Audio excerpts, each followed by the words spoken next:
বীরভূমে কেষ্ট নেই, তবে কেষ্টর বীরভূমে ভোটের দিনে আজও গুড় বাতাসা আছে নকুলদানাও।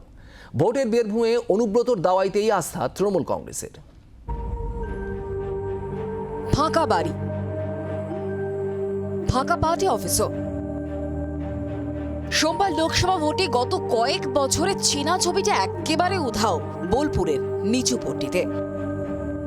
বীরভূমের ভোট ময়দানে অবশ্য না থেকেও রয়েছেন তিহার জেলে বন্দী অনুব্রত মণ্ডল।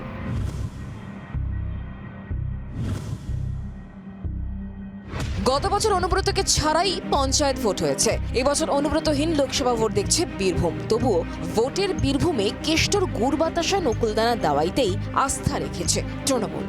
ছবিটা দেখাবো বোলপুরের এই 1 নম্বর ওয়ার্ডে। আপনারা দেখতে পাচ্ছেন এইভাবেই সাধারণ ভোটারদেরকে, যারা এখানকার তৃণমূলের কর্মীরা রয়েছেন, নেতারা রয়েছেন, তারা কিন্তু এইভাবেই গুড় বাতাসা নকুল দানা খাওয়াচ্ছেন এবং খাইয়ে এই গ্রীষ্মের মাঝে কোথাও না কোথাও একটু শান্তি দেওয়ার চেষ্টা করা হচ্ছে ভোটারদেরকে পানীয় জল দিয়ে। এবং শুধু তাই নয়, তার পাশাপাশি ভোটাররা যারা আসছেন যাচ্ছেন, রাস্তায় যারা পার হচ্ছেন, তাদেরকেও কিন্তু এই গুড় বাতাসা পানীয় জল দেওয়া হচ্ছে। তিনি আমাদের নেতা, তিনি জেলার সভাপতি।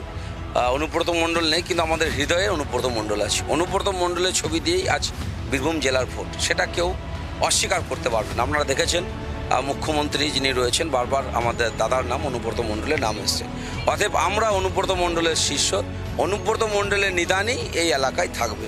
গুড় বাতাসা থাকবে, নকুল দানা থাকবে, জল থাকবে। জেলে যাওয়ার আগে প্রায় প্রতিটি ভোটের আগে অনুব্রতকে বলতে শোনা যেত রাস্তায় উন্নয়ন দাঁড়িয়ে থাকবে। বিরোধীদের অভিযোগ, আসলে ভোটের শাসক দলের সশস্ত্র বাহিনীর সন্ত্রাসের কথাই বলতেন অনুব্রত। কেষ্ট না থাকলেও তৃণমূল নেতাদের মুখে মুখে সেই উন্নয়নের কথা। আপনারা দেখুন, একটাও বুথে বিরোধী এজেন্ট নেই।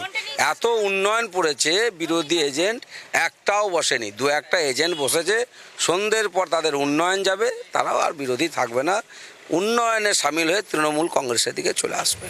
কয়েকদিন আগেই বীরভূমের দেওয়ালে দেওয়ালে চোখে পড়েছিল তিহারে বসে খেলা হবে স্লোগান। কেষ্টভূমে সেই খেলাই কি শুরু করে দিল জোড়াফুল শিবির? ক্যামেরায় সম্রাটের সঙ্গে প্রসেনজিতের রিপোর্ট, জি 24 ঘন্টা। বাংলার আওয়াজ, বাঙালির আবেগ, জি 24 ঘন্টা।